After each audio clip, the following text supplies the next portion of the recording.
देशबंधु चित्तरंजन दास का निधन और कांग्रेस कमेटी। अक्टूबर 1924 से मई 1927 के दौरान उधर तो सुभाष बर्मा के जेलों में कष्ट भोग रहे थे, इधर राजनीतिक परिस्थितियों में गिरावट आ रही थी। आम वातावरण पतन और विघटन का था। इस स्थिति का एक मुख्य कारण था जून 1925 में देशबंधु चित्तरंजन दास का असामयिक निधन। 1924 से 25 में देशबंधु अपनी शक्ति की पराकाष्ठा पर थे और भारतीय राजनीति में उनकी तूती बोलती थी। उनकी घनिष्ठतम शिष्य सुभाष चंद्र के लिए उनका स्वर्गवास राष्ट्र विपदा से भी कहीं बड़ी त्रासदी थी। निश्चय ही यह एक गहन व्यक्तिगत संताप था। निसंदेह उनकी तेजी से गिरते स्वास्थ्य में उस निजी शोक का भी हाथ था। देशबंधु की विधवा श्रीमती वासंती देवी को लिखे उनके पत्र इस बात के प्रमाण है कि उनके हृदय में कैसा गहरा घाव हुआ था।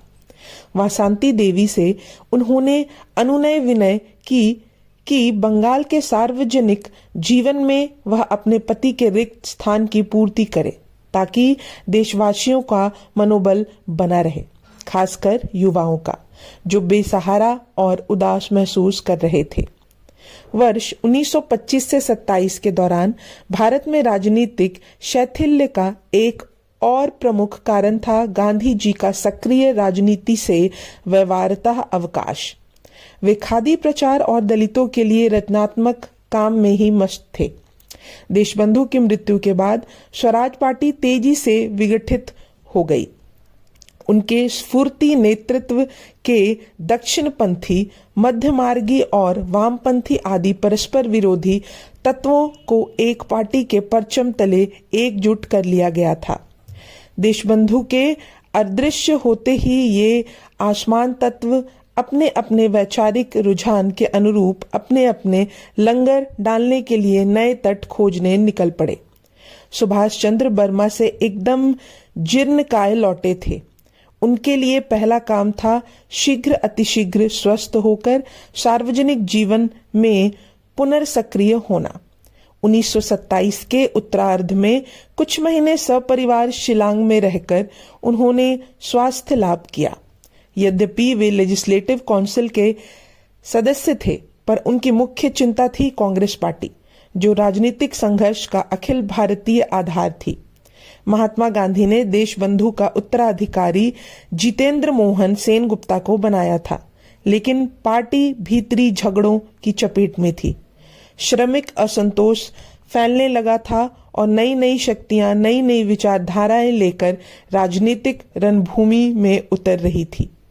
इसी वातावरण में 1927 के अंत में सुभाष बंगाल प्रदेश कांग्रेस पार्टी के अध्यक्ष चुने गए। परिस्थितियां आमतौर पर अवसादपूर्ण ही थी कि ब्रिटिश सरकार ने भारत के राष्ट्रवादी आंदोलन को नई रफ्तार देने वाला एक काम कर डाला। वायसराय लॉर्ड इरविन ने भारत की राजनीतिक स्थिति का जायजा लेकर संवैधानिक संशोधन सुझाने के लिए सर जॉन साइमन की अध्यक्षता में एक संपूर्ण आंगल आयोग नियुक्त करने का ऐलान किया। ब्रिटेन में तब टोरियां की सत्ता थी। वे लेबर पार्टी के सत्ता में आने से पहले ही भारत का मामला निपटा देना चाहते थे। इंडियन नेशनल कांग्रेस ने साइमन कमीशन के गठन पर तीखी प्रतिक्रिया व्यक्त की। भारतीय लोग पहले से ही भारत के प्रारंभ के विषय में ब्रिटिश सांसद के पंच निर्णय के अधिकार को चुनौती देने पर आमादा थे। अतः स्वाभाविक ही था कि कांग्रेस बिना समय खोए बेझिझक साइमन कमीशन के बहिष्कार का फैसला करती। वर्ष 1926 में भारत ने भारी सांप्रदायिक तनाव और कलह झेला था, लेकिन स्थिति अब बेहतर हो चली थी। नवंबर में हुए एकता सम्मेलन के बाद कलकत्ता में ऑल इंडिया मुस्लिम लीग का एक अधिवेशन हुआ था और दिसंबर 1927 में मद्रास में कांग्रेस का वार्षिक अधिवेशन हुआ था। मद्रास कांग्रेस ने प्रस्ताव पारित करके हर स्तर पर और हर रूप में साइमन कमीशन का बहिष्कार करने की ठान ली। एक सर्वदलीय सम्मेलन आयोजित करके स्वतंत्र भारत के संविधान की रूपरेखा निर्धारित करने की एक योजना भी पारित की गई। इससे भी ऊपर कांग्रेस ने भारतीय जनता का उद्देश्य पूर्ण राष्ट्र स्वाधीनता तय किया। काल के इसी बिंदु से नए उभरे युवा आंदोलन ने कांग्रेस की नीति पर निश्चित प्रभाव डालना शुरू कर दिया। कांग्रेस कार्यकारिणी समिति में उदीयमान वाम पक्षियों के प्रतिनिधि में शामिल किए गए थे तथा जवाहरलाल नेहरू, सुभाष चंद्र बोस और शोएब कुरैशी को महासचिव नियुक्त करके संगठन को नई दिशा दी गई। फरवरी 1928 में साइमन कमीशन भारत पहुंचा तो कांग्रेस कार्यकारिणी समिति के मार्गदर्शन में समूचे देश ने हड़ताल की। बंगाल में सुभाष के नेतृत्व से लैस प्रदेश कांग्रेस ने इससे भी आगे बढ़कर ब्रिटेन उत्पादित वस्तुओं के बहिष्कार की जोरदार मुहिम शुरू कर दी। मई में सुभाष साबरमती गए और महात्मा गांधी से अनुरोध किया कि वे अवकाश प्राप्ति को तिलांजलि देकर देश का नेतृत्व संभालें और विशालतम स्तर पर राष्ट्रीय आंदोलन का मार्गदर्शन करें, लेकिन गांधी जी नहीं माने। इधर सार्वजनिक विरोध झेल रहे साइमन कमीशन ने देश भ्रमण शुरू किया। उधर सर्वदलीय सम्मेलन की बैठक हुई, पहले मार्च में और फिर मई 1928 में, और पंडित मोतीलाल नेहरू ने अध्यक्षता में एक विशिष्ट समिति गठित की गई जिसमें सुभाष भी शामिल थे। संविधान के मूलाधार को लेकर मतभेद थे। चूंकि सुभाष समेत जो अल्पमत था वह भारत को औपनिवेशिक राज्य का दर्जा अथवा डोमिनियन स्टेटस दिलाने की बजाय पूर्ण स्वाधीनता दिलाने का पक्षधर था। नेहरू समिति नए संविधान के सिद्धांत तय करने में व्यस्त ही थी कि धुआंधार दौरे करते सुभाष पुणे जा पहुंचे। वहां एक राजनीतिक सम्मेलन की अध्यक्षता करते हुए सुभाष ने राजनीतिक संगठन तथा कांग्रेस के लिए उपयुक्त कार्यक्रमों एवं समर नीति की बाबत अपने विचार प्रकट किए। उन्होंने कहा कि कांग्रेस को श्रमिक संगठन में सीधे उतर पड़ना चाहिए और अपने अपने सामुदायिक एवं राष्ट्र लक्ष्यों को सामने रखकर महिलाओं, युवाओं तथा विद्यार्थियों को अपने अपने स्वाधीन संगठन बनाने चाहिए।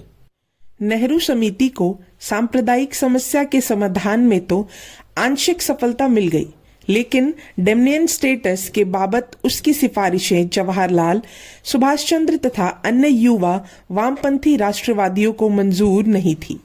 लेकिन उद्देश्य यह भी था कि राष्ट्र एकता पर आंच न आने पाए।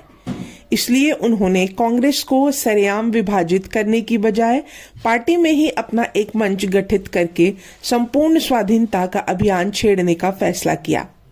यथानुसार दिल्ली में नवंबर 1928 में देश के विभिन्न भागों में शाखाओं से लैस एक स्वाधीन भारतीय संघ इंडिपेंडेंस ऑफ इंडिया लीग का उद्घाटन हुआ, जिसका संयुक्त नेतृत्व ग्रहण किया जवाहरलाल नेहरू और सुभाष चंद्र बोस ने। दोनों ही कांग्रेस के महामंत्री बने रहे।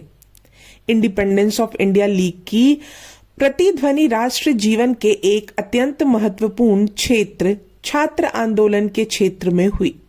बंगाल भर में, खासकर कलकत्ता में विद्यार्थियों ने साइमन कमीशन के विरुद्ध उल्लेखनीय भूमिका निभाई थी और इस संघर्ष में उन्हें बहुत कुछ खोना भी पड़ा था। इसलिए विद्यार्थियों के एक ठेठ अपने संघ की जरूरत भी महसूस की जा रही थी, जो अपने अधिकारों की रक्षा के लिए लड़ सके। सुभाष और जवाहरलाल ने दोनों ने ही इसी स्थिति को परवान चढ़ाने में सक्रिय योगदान दिया। अगस्त 1928 में कलकत्ता में आयोजित ऑल बंगाल स्टूडेंट्स कॉन्फ्रेंस की सदारत जवाहरलाल नेहरू ने की, जिसके बाद समूचे बंगाल में और धीरे धीरे देश के अन्य प्रांतों में भी छात्र संघ तेजी से पनपने लगे। वर्ष बीतने के साथ साथ राजनीतिक तापमान बढ़ता गया और होते होते श्रमिक वर्ग भी चपेट में आ गया। गए साल कलकत्ता के करीब खड़गपुर में रेलवे कर्मचारियों की हड़ताल हो ही चुकी थी। 1928 में जमशेदपुर के टाटा स्टील वर्कर्स में भी हड़ताल हो गई। श्रमिकों का नेतृत्व सुभाष चंद्र ने संभाल लिया और इस प्रकार हड़ताल श्रमिक आंदोलन में सुभाष के पदार्पण का माध्यम बन गई। इसके बाद बंबई के कपड़ा मजदूरों, कलकत्ता के पास लिलुआ के रेल मजदूरों तथा कई अन्य स्थानों में भी हड़तालें होती चली गई। युवा संगठन में भी सुभाष बराबर सक्रिय थे। दिसंबर 1928 में बंबई के एफ नरीमन की अध्यक्षता में कलकत्ता में ऑल इंडिया यूथ कांग्रेस का पहला अधिवेशन हुआ, जिसकी स्वागत समिति के प्रधान थे सुभाष।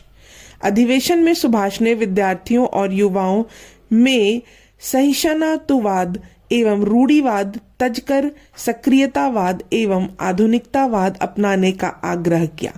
उन्होंने बारंबार ये दलीलें दी कि हमारे सपनों के भारत का निर्माण आधुनिक विचारों एवं पद्धतियों से ही संभव है। यह भाग यहीं समाप्त होता है। तब तक के लिए धन्यवाद।